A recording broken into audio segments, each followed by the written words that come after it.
अब बदलेगा बीजेपी का हाल। आला कमान कसेगा एमपी में चुनावी जाल।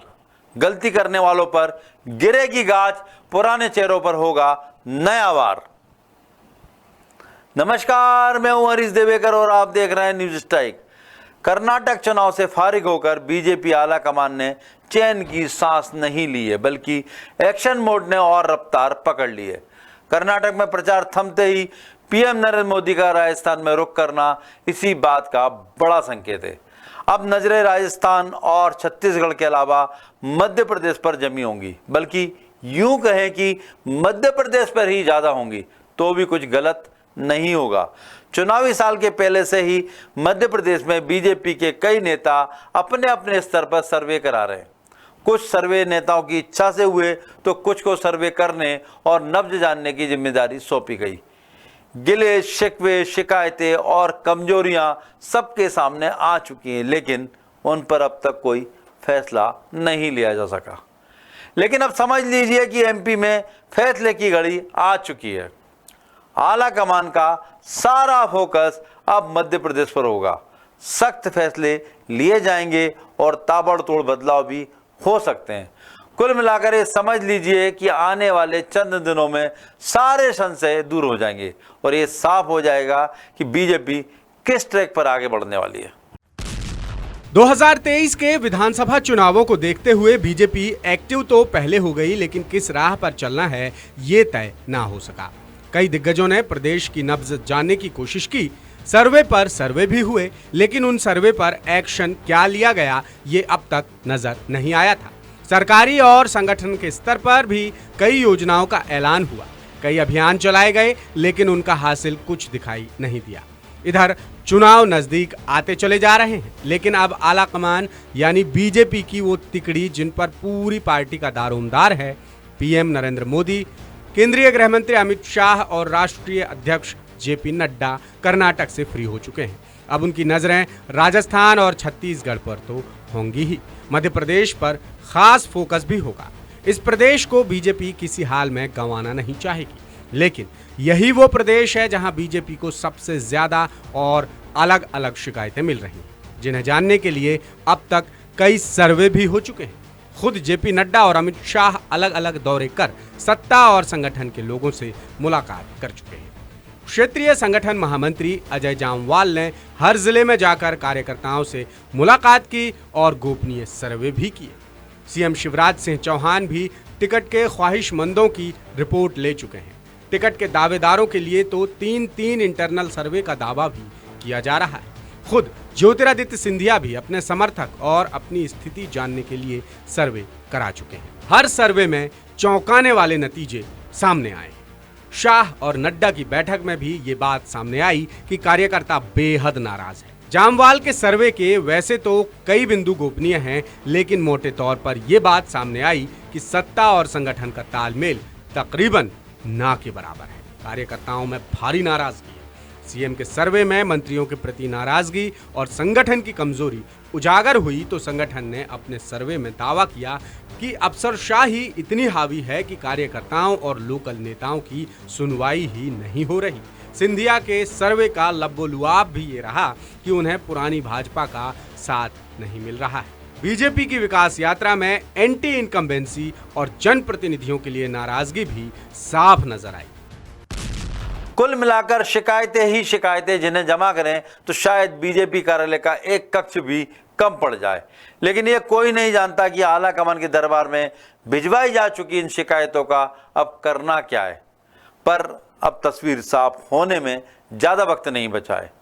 आने वाले चंद दिनों में ये साफ हो जाएगा कि बीजेपी किस तर्ज पर आगे बढ़ने वाली है। कार्यकर्ता और जनता की नाराजगी दूर करने के लिए कुछ सख्त फैसले लिए जा सकते हैं। सत्ता और संगठन के स्तर पर रूठों को मनाने के लिए कुछ बड़े चेहरों पर गाज गिराई जा सकती है। असंतुष्ट को मनाने या कम से कम पार्टी बनाए रखने के लिए भी ठोस फैसले हो सकते हैं। अब तक जो बिखराव पार्टी में नजर आ रहा था वो बीजेपी की स्टाइल में एक सिस्टमेटिक रणनीति में ढलकर आगे चलता हुआ नजर आ सकता है। कर्नाटक चुनाव गुजरते गुजरते एक बार फिर मध्य प्रदेश में बदलाव की अटकलें जोर पकड़ने लगी।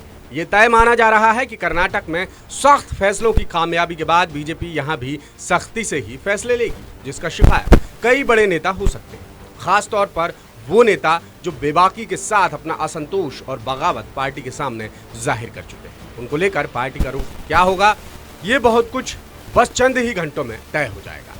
कर्नाटक की हार से बीजेपी के सामने ये भी स्पष्ट हो जाएगा कि उसके कुछ प्रयोग ठीक नहीं रहे और जीत गए तो उन प्रयोगों पर कोई संशय बाकी नहीं रहेगा। इसके बाद मध्य प्रदेश में भी बड़ा उलटफेर हो सकता है। भारतीय जनता पार्टी मध्य प्रदेश जब चुनाव में जा रही है, माननीय प्रधानमंत्री नरेंद्र मोदी जी का आशीर्वाद है, उनका चेहरा है, माननीय शिवराज जी का चेहरा है, और यहाँ भारतीय जनता पार्टी संगठन के नाते माननीय विष्णुदत्त शर्मा जी का चेहरा है। सारे नेता हैं, फिर माननीय नरेंद्र सिंह तोमर जी हैं, कैलाश विजयवर्गीय जी हैं, सिंधिया जी हैं, और ऐसे तमाम हमारे नेता, ये चेहरा ही है भारतीय जनता पार्टी का। जो चुनाव जिताने के चेहरे हैं वो ये सब काम में लगे हैं। इस नाते से मध्य प्रदेश में बड़ी संख्या में सब कार्यकर्ता लगे हैं।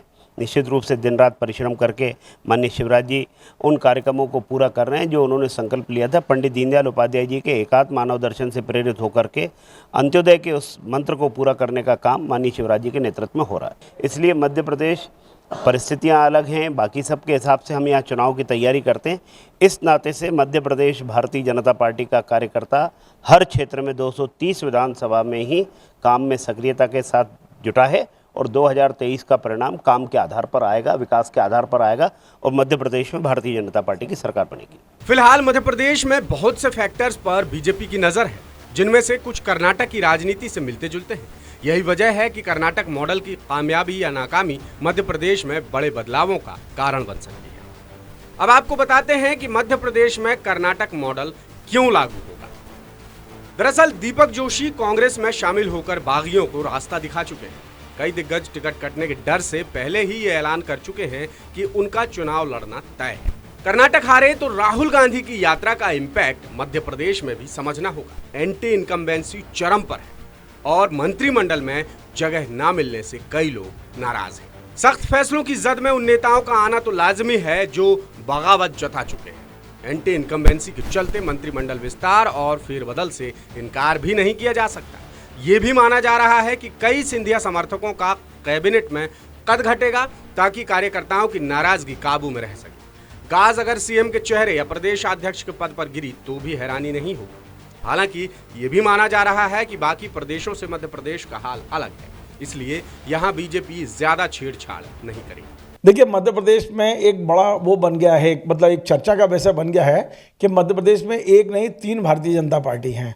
शिवराज भारतीय जनता पार्टी, महाराज भारतीय जनता पार्टी और नाराज भारतीय जनता पार्टी। ग्वालियर के अंदर जो स्थिति बनती जा रही है वो कहीं ना कहीं सिंधिया जी के जो समर्थक और भारतीय जनता पार्टी के पुराने लोग वो पूरी तरह से आमने सामने आ चुके हैं।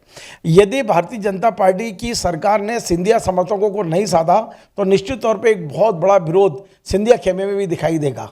हमें ये पता है कि भारतीय जनता पार्टी का जो संगठन है वो बहुत मजबूत संगठन है। भारतीय जनता पार्टी किसी के दबाव में टिकट नहीं देगी। जो सर्वे रिपोर्ट आएगा, जो जीतने वाले होंगे, जीतने की संभावना है उनको देगी। लेकिन कांग्रेस में सिंधिया जी का ये रहता रहा है कि सिंधिया जी का कोटा फिक्स होता था कि वो कितनों को टिकट दिलाना है, वो अपने कोटे के हिसाब से टिकट दिला लेते थे। भारतीय जनता पार्टी में चूंकि कोटा नहीं चलेगा, इसलिए सिंधिया जी की नाराजगी हमको देखेगी, सिंधिया जी के समर्थकों की और भी ज्यादा नाराजगी देखेगी। मंत्रिमंडल के 4 पद भरने से लेकर कई ऐसे फैसले हैं जिन पर मध्य प्रदेश में कोई फैसला अब तक नहीं हुआ। वेट एंड वॉच की ये घड़ी खत्म होने का बस समय आ ही चुका है। और इसी मुद्दे से जुड़ा हमारा आज का सवाल है, कर्नाटक के बाद मध्य प्रदेश में होगी बड़ी उठापटक, क्या बदले जाएंगे दिग्गज चेहरे? आपके पास 3 विकल्प है, पहला हाँ, दूसरा नहीं और तीसरा कुछ कह नहीं सकते। इस सवाल का जवाब आप हमारे तमाम सोशल मीडिया अकाउंट्स यानी फेसबुक, यूट्यूब, इंस्टाग्राम और ट्विटर पर दे सकते हैं। और पिछली बार हमने आपसे पूछा था कि क्या मंत्री बनाकर बगावत कम करने में कामयाब हो सकेगी बीजेपी?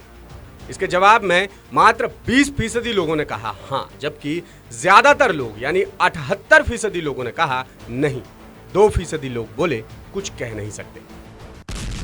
कर्नाटक की भट्टी में तपकर सोना निकला तो यकीनन बीजेपी की वही भट्टी मध्य प्रदेश में तपेगी।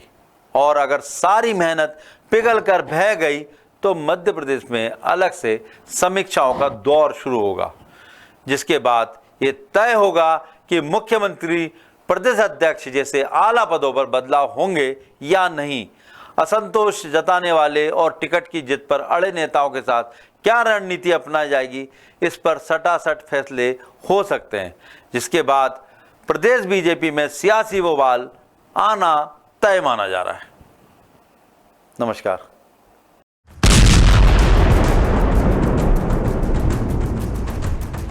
और एप्पल स्टोर से डाउनलोड करें हमारा ऐप द सूत्र। आप हमारी खबरें thesutra.com पर भी देख सकते हैं।